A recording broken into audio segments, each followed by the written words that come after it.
I know you have a specific breathing pattern that is associated with a calmer mind. Can you teach it to us? I love it so much. It's the 15-second breath. So if you're having a panic attack, this is going to fix it in 2 minutes or less. And what researchers discovered is you take twice as long to breathe out as you breathe in. It produces an automatic relaxation response in your body. So the pattern is this, and it's 4 seconds in, Okay. hold it for a second and a half, 8 seconds out, hold it for a second and a half. Will you walk us through it? So 4 seconds in, hold it, 8 seconds out.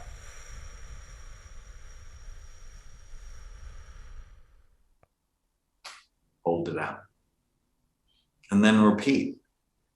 And I have an app called Happy Brain, HAPI Brain, and actually has a pacer that does that for you. And all you have to do is when you see the circle get bigger, breathe in. When you see it get smaller, breathe out. And it's so simple. And try to breathe more diaphragmatically or more with your belly. So let the energy of breathing go lower in your body. And if you just practice this on a regular basis, cortisol will go down. And you're just going to get flooded with a feeling of calmness and relaxation.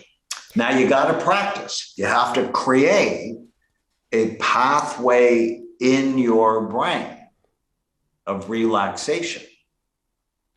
And why does this 15-second breath work?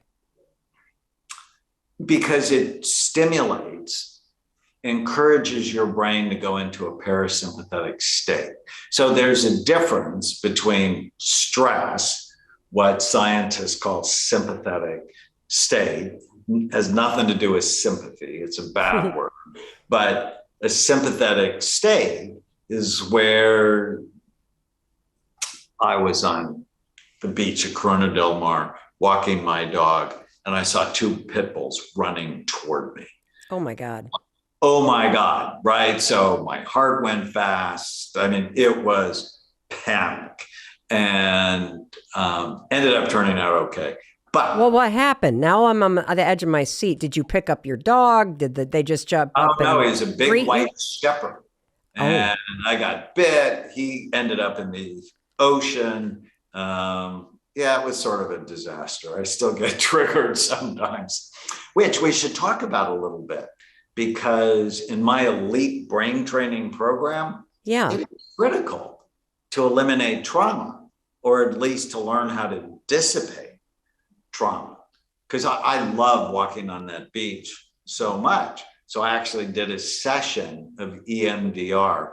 I don't know if you and I talked about EMDR. Yep. It's specific psychological treatment for trauma. It's actually really cool. It is, I have my patients write down 10 of their worst traumas. And then through a specific protocol, I'll have their eyes go back and forth while they bring it up, and it tends to help dissipate it. It's very powerful. Or when I go on that beach now, I'll often find myself doing this. And what you're doing is rubbing your hands back and forth. Right. And it's bilateral hemisphere stimulation in my brain, right? I feel it on one side, then the other side. And that just takes the anxiety that I might associate to that beach and washes it away, which can be so helpful. So many people, they drink to manage their anxiety from past trauma. They're using marijuana, now more magic mushrooms. And I'm like, no. There are way better ways to do that are not potentially toxic for your brain. Wow. Well, we're going to have to come back and do a whole nother episode on that for sure. How do you calm a very busy brain? So the first simple thing to do is the diaphragmatic breathing, the breathing pattern that we just talked about. The second thing that we haven't talked about, but so important, is to direct your thoughts. I was 28 years old before I learned I didn't have to believe every stupid thing I thought. And I'm in class when I was a psychiatric resident at the Walter Reed Army Medical Center. And I heard my professor say that. And I'm like, no way. Because my mind would fairly torture me. You know, I'm one of 7 children. I was pretty much irrelevant. I have, 5 sisters. There's a lot of chaos in my family. And my mind would torture me. And if you start writing down your negative thoughts and just ask yourself whether or not they're true. And there's a whole process I teach my patients. It's just so helpful that I need to be the director of my mind rather than my ancestors directed, or the voices of my parents directed, or the news, or the gossip at work. I need to be the director. And since I want to be happy, connected, purposeful, I often go, well, does this thought fit me being happy, connected, and purposeful? And Mel, just because you have a thought has nothing to do with whether or not it's true or whether or not it's helpful. Or, everybody has crazy thoughts. Jerry Seinfeld once said the brain is a sneaky organ. All of us have weird, crazy, stupid, sexual, violent thoughts that nobody should ever hear. And just because you have a thought, it doesn't say one thing about you. It's just sort of, like the weather. It's not the thoughts you have that make you suffer. It's the thoughts you attach to that make you suffer. And when you really understand this, so we talked about the physical functioning of your brain. Well, now we're talking about programming. Yeah, let's stop real quick because I want to ask you a question. Because I want you to talk to the person that has never considered that they could direct their thoughts, or that the things that they think aren't necessarily true. If there's a person hearing this, just like you were 28 years old, sitting in a class when it first entered your mind, other than taking out a notebook and just start to write down the things that are popping in your mind, is there some other way to help someone kick the door open? Because this is a revolutionary and life-changing concept when somebody first entertains the notion, Dr. Amen, that you can direct what you're thinking about and you can dismiss some of the crap that you torture yourself with as untrue. How do you begin this mental training and reprogramming? So I don't have any tattoos, but if I got one of the first tattoos I would get is it true?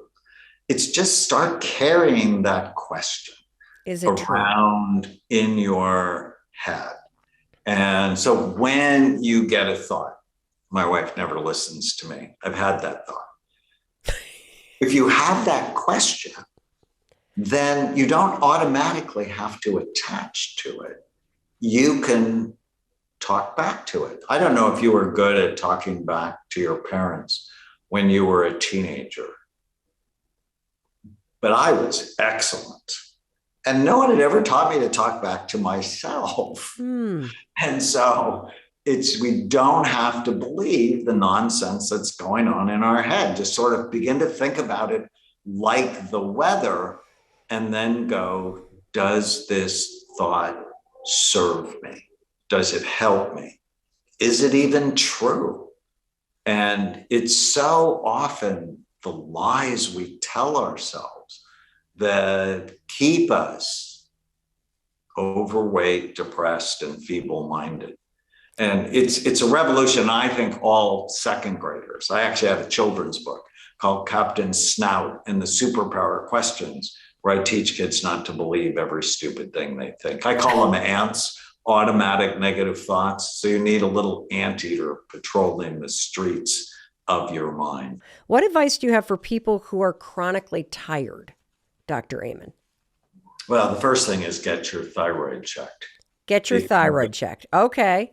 Chronic tiredness can go with low thyroid. It can go with you being anemic. It can go with you having low iron or ferritin levels. So, I always think of people in 4 big circles: biological, psychological, social, and spiritual.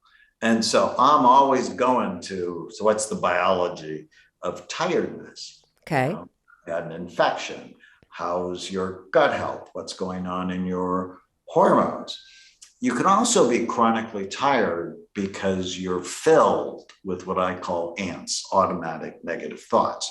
So that negativity can drive higher cortisol production and you just feel wiped out. You also might not be sleeping well, and getting checked, male or female, for sleep apnea is critical because that goes with chronic tiredness. So if you snore loudly, if you stop breathing at night, if you're chronically tired during the day, you should get sleep apnea checked. If you're in a conflict with a loved one, that so drains your energy. Or if you're holding on to hurts, I'm a huge fan of forgiveness. Not holding on to hurts where you're drinking the poison and hoping someone else is going to die. And then tiredness and spirituality, I think of purpose. The more purposeful someone is, the more dopamine they have.